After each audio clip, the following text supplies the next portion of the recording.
Today, we are going to be just catching up with you guys because over the last couple weeks, it probably didn't feel like it to you guys because we've been posting consistently on this channel still. We had videos scheduled to go out while we were gone. But to us, we haven't chatted with you guys in a long time because we have been taking, we took the last couple of weeks off. And so that's what we're going to chat about. Just a little catch up, chat, podcast. And then also, of course, we will touch on at some point what type of offers we're seeing right now, real estate wise, what type of offers we're seeing get accepted, what our listings are doing, just to kind of give you a feel for what is going on in this ever-changing real estate market. Yeah, and I think it's so healthy though and important. Like you did mention, we kind of did escape. We got a little getaway. We were still working though, and it's so funny because in this industry, we can totally work from anywhere remotely. And so there's some people with those jobs right now, you're able to move different states, buy real estate there, no effects with your employment. Well, it's the same thing for us, and it is exciting. And what we got to really experience though, while we were just elsewhere, not here doing podcasts, but we did have things scheduled, was business came in. I mean, more business than I thought would have. Everyone always says when you're in real estate, you go on vacation. That's when you all of a sudden just get super busy out of nowhere. And that's kind of, it's Seriously. true. It definitely wasn't to the point of like, oh my gosh, we can't even enjoy this vacation. Like, but it was we have good systems down and stuff so we can do things very efficiently without it taking over, the whole day or anything like that. But it was good. My normal workday looked nothing like a normal workday, especially on the road, traveling, hotels, coffee shops, staying with family, whatever. Yeah. But definitely a little bit later nights than I would have liked because I time blocked to have family time. I'm not here to work during the day technically. So I chose to put deals together after hours, do emails, that type of thing. Right. And like one thing I really have to bag on California for was in Marysville, for whatever reason. I don't know if they have a terrible homeless problem or what. I figured Oregon, we've noticed homelessness. Everybody knows Portland area. Yeah.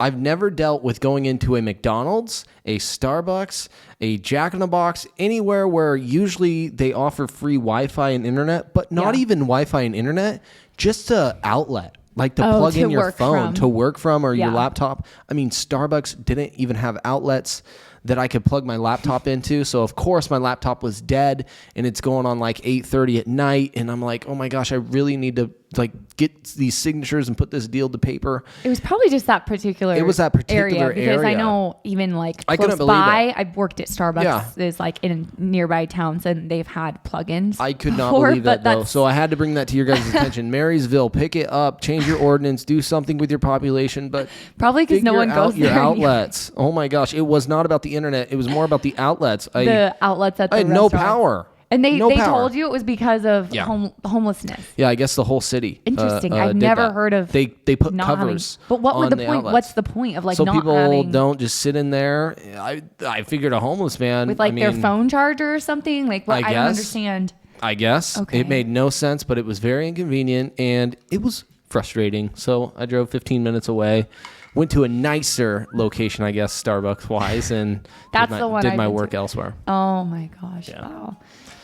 Okay. What else have we been up to, Mariah? Well, so besides that, we went on a little trip. We were gone for, like I said, 12 days. It was really fun. It was actually our first like time gone that long with our 3-year-old. Well, she's like 3.5 now, our daughter. Yeah. And it was really good. Like it was really, for the most part, like easy traveling with her. And I mean, by the end, I felt like I could have stayed longer. So it was good. I was very surprised with how well she took the car rides. Yeah. I couldn't believe it. So she kept herself entertained for a lot of time. Sticker books. Lots of sticker books. Sticker books are, and just stickers in general. Like who knew stickers could entertain someone for She decorated her whole water bottle. Yeah. She decorated sticker books with stickers.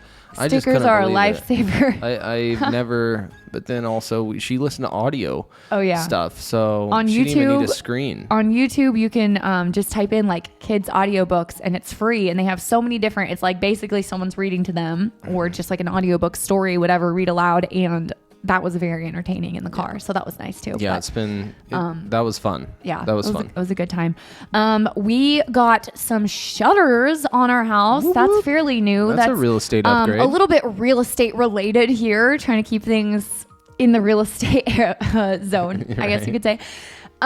This is something that it took us a long time to finally do. Once we ordered the shutters, how long did it take to get? It took like 10 weeks. It was a lot longer than I expected. We had a sales lady came out and showed us all the options, and it kind of felt like, is this what people feel like when we go into their home to give them a presentation or something? Well, one of them, we had two. We had two different companies come out. Because obviously we got a price check, right? I was only there for the first. Mariah was only there for the first. Second one was a completely different experience. Oh, the first one, though, like, just simply didn't understand or get the hint. Like, she's still going through all the options after we told her what we wanted. Yeah, so she had this big book. I thought it was strange being a salesperson. Shutters, blinds, all the things, just to give you all the options that they sell.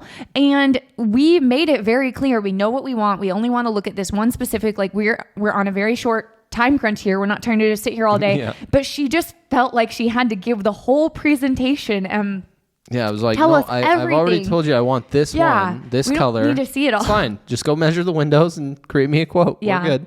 But, we had to be respectful, which is the right thing to do. Yeah. Because we did call her into our home. Yeah. Ultimately, we didn't go with that company, though. No. The secondary sales little individual, I should say, did a great job. It's exactly what I would have done. Acted like a professional. You've done this a million times. Okay, this is what you want. Beautiful. Let me get you a bid and quote and move on. She was in and out in like 20 minutes. Yeah. I sold a house to some relocation clients. They were moving here from, what state were they coming from? It was it was a very random state. It was far away state that you don't think of. It was like random.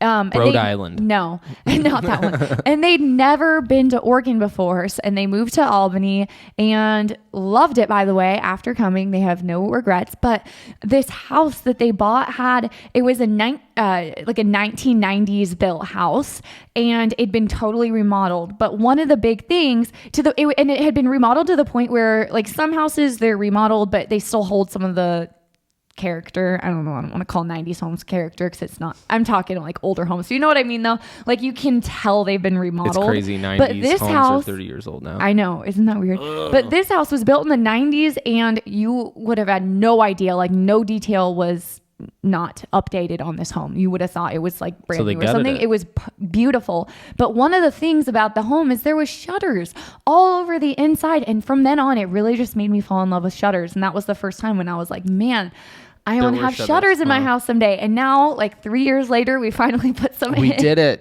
baby. Yeah, just over 2.5 years later. And from the get-go, we planned on putting like window coverings. Yeah. But we just never did. I also understand, though, there's a meme going around that I saw sometime and before, and I didn't really understand it at the time. It was like my clients, after they put all the blinds on their house or whatever, and they were broke after, and I didn't realize how expensive, just window coverings in general, it's pricey, but it's worth it, especially if you get something like shutters, because they're going to stay with your home. And I think it increases the value because it just makes your home look a little cuter and a little more put together. Well, what I'm noticing is I don't even have my furnace or AC on, and we're sitting in the summertime just about right now.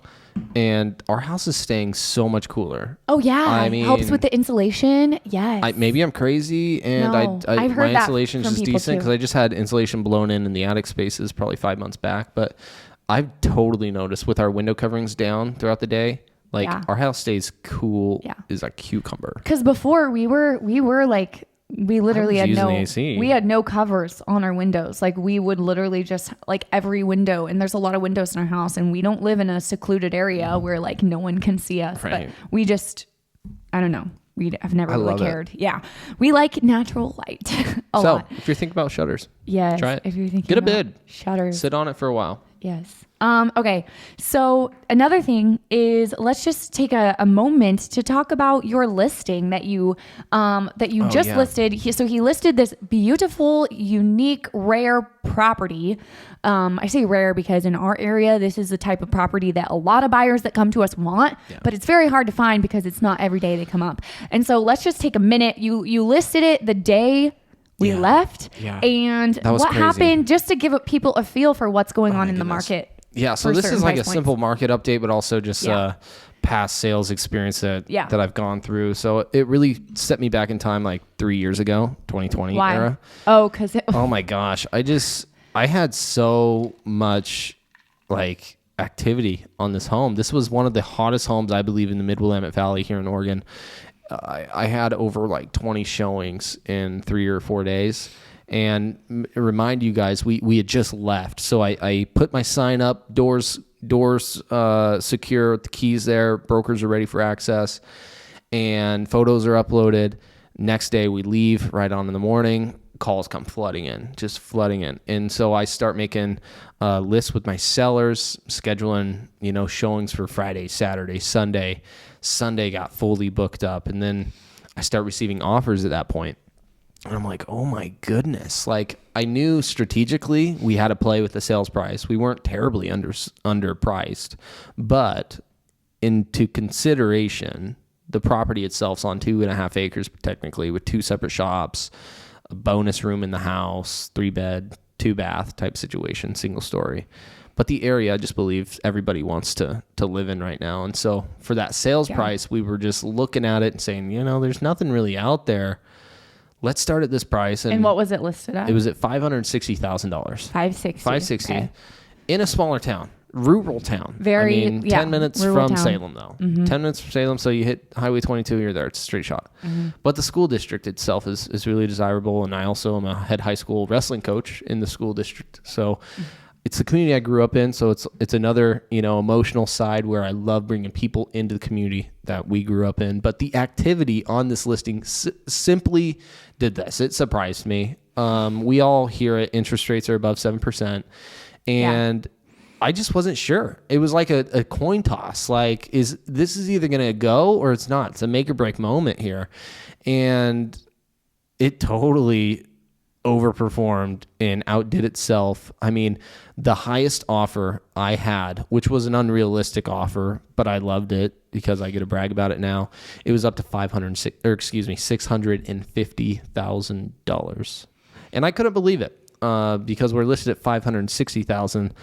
I haven't seen anything go over ask that much, and the broker came back and said, "Why didn't you choose us?" And I was like, "Well, there's great. Your sales price is awesome, but it's probably not going to appraise there." So right. Then the thing is, like, this is a market where we are not seeing that. Like, cash. we've had offers, right, where we've had markets where that was normal, and in this market it's not normal right now. At the end of the day, out of total, we had over 20 showings in 3 days because I left it Friday, Saturday, and Sunday. No showings on the Monday. We selected 1 out of the 7 offers on Monday evening. And that was wild. What was really cool and surprising, though, is we had 3 really, really strong offers that, I mean, all of them were very strong. They were all over ask price. There was one with a contingency, so somebody needed to sell in order to buy, which is normal. A lot of people, I would write an offer right now as well. Yeah, because definitely. There's just such minimal inventory out there. What do you really want to transition into? But out of the 7, we received 3 just outstanding offers, and all of them had over appraised value gaps, and they waived inspection periods. They were paying for all of the septic pump and well testing. So they just made it so doable and easy for the seller. That's where it comes back into 2020 era is like, we're paying over ask price. Yes. We're paying an appraisal gap if it was to under appraise, which I just got report back. It's not under appraising. Hallelujah. Wow. And I mean, we're getting a client from Utah that grew up in the area back home to his family. That's a medical physician here at the Salem Hospital. That's awesome. So that's what real estate's all about. Like getting people back to the area where they grew up from, their roots, and it's time. And he's going to be even more happier there. And my seller just really did fall in love with the family, the history, and ultimately the individual buying his home. That's amazing. The thing is, like, this particular property, because we are not seeing, if you want to hear about a market update, what's going on in the housing market for buyers or for sellers, we are not seeing that for most properties. So that's why that was one that we just wanted to share. It was so really like stuck out, because the reason that this property was so like everyone jumped on it is because it was 2 acres? 2.3 acres. 2.3 acres. And with 2 shops. For where you're at, I know if you're listening in a different, state or market or area, then that might be very common for you. But where we're at least, it's very rare that something that close to Salem comes on the market with 2 acres. It's just not a property you see every day. And so if you are thinking about selling and you have a property like that, now's a really good time because you'll probably, I can almost guarantee you'll get some multiple offers because those properties are just so rare and sought after depending on the area. But this wasn't an area the best thing about this whole deal is the seller I'm working with is, you really have to trust us. Like when we come into our listing appointment, recommendation of our starting price and what we think based off the comps as well. Not everybody is willing to trust a little less of a sales price. And especially right now with 7% interest rates, because all we hear on the mainstream media is, man, real estate's at a standstill. Don't sell your home or take out a reverse mortgage or blah, blah, blah, or just buy now and refinance later. But ultimately, we are not getting over asking prices on listings. If you're a listing agent, you can probably understand that. But most buyers are asking for the moon and back on the initial offer. Now, if we're talking about under median sales prices here in our area, now we're getting a little bit more competitive because once again, we talk about inventory. So when I'm submitting offers, for instance, I just submitted one 4 days ago on vacation. Again, another deal made. I asked for the seller to pay $10,000 in concessions, meaning closing costs and a buy down rate for my buyer. And what price range was this in? This was a $365,000 home. It's a 0 lot line. Basically, imagine a duplex, but brand new construction. The completion will be built July 7th of 2023. And the seller made a counter, actually. And I was very surprised by that because of the days on market. And they did make a counter, but we did get $5,000 out of the 10 paid for by the seller in seller's concessions, which to me is a great win because ultimately you can always refinance, but you are buying under our median sales price here in the area, which I love to see. If I can make a deal under that $430,000 mark, which is crazy to say, that's the median sales price here in our area, then I think it's a great win. On top of that, we got seller's concessions paid. So that's awesome. True. And by the way, you can only pay up to like 3% of concessions. So, the sales price, 3%, that's all a seller can contribute to your closing costs and buy down rates. That's good to know. I have a buyer who is looking under the $500,000 point, anywhere, 400,000 to 500 max. And the homes that are in the lower 400 range that they're sending me, generally, it's a little hit or miss. It depends if it's a little bit of an older home. Sometimes there's a little bit more days on market, but the ones that are like move-in ready, really solid homes, great desirable neighborhood, we are seeing a lot of multiple offers in that low $400,000 price point. And like, Spencer was saying, we're just so low in inventory that even though there are less buyers right now, because unfortunately, a lot of people are not able to buy with this interest rate right now, or they're just not able to make it work. But because we still need more homes on the market, that's why there's this competition in certain price points for certain properties. Yeah. And what I'm seeing like being a really good strategy right now as a buyer would be, say you're not a zero down guy. You got some money. I wouldn't say play money, but you got a little bit more than $5,000 to your name. Now look for a home that your pre-approval is, say, at $500,000. Look for homes worth $520,000, $530,000, and then negotiate off of that price. So you're still getting a deal. So send offers a little less than that sales price up to your pre-approval rate, because once we do see like our market, it's getting higher days on market for most of our listings. So what I'm trying to say is notice the homes that aren't selling and that have done one price reduction, a minimal one, but it's still sitting. Right. Because those are the listing agents, I believe, that are kind of like screwing the pooch for their client. Okay, honestly, it's just not the best move. Now, ultimately, seller always has a choice and say in their sales price, right? We all got to agree on that. But strategically look for those listings, because we do have a high number in licensees right now in the real estate industry. And some of them, they haven't worked that many deals, or they work 3 deals a year and one's for mom and dad, you know, and that's the only deals they're doing. So I am seeing a lot of inheritance homes. So people dying, and now these homes are vacant and empty. Well, they tend to sit a little bit longer. Now, keep in mind, probably need to update these homes, but that's why there's room for negotiation. Yeah. So keep that in mind when you are a buyer and you're searching for a deal of some sort. And I really mean that in quotations. Search for that deal, because we are able to negotiate just a little bit more for you right now, whether it's sales price or closing costs. I prefer asking for both, especially if we're seeing like that one home in the surrounding area that, you know, nobody's really taken a liking to, or it's sitting for whatever reason, or it's only listed on one MLS system. You know, there's a lot of factors. So send us that address, and we're always happy to look into it for you, especially if it's here in Oregon. Definitely. Days on market and price reductions, if the property's had a price reduction, is definitely something to be keeping an eye on right now if you're a buyer, because that could be a good thing for you when you're writing an offer. So awesome. Well, thanks for hanging out with us, guys. We come on here every single week and just chat about real estate. So if you haven't already, be sure to subscribe and hit the bell so you don't miss anything. And we will see you guys next week.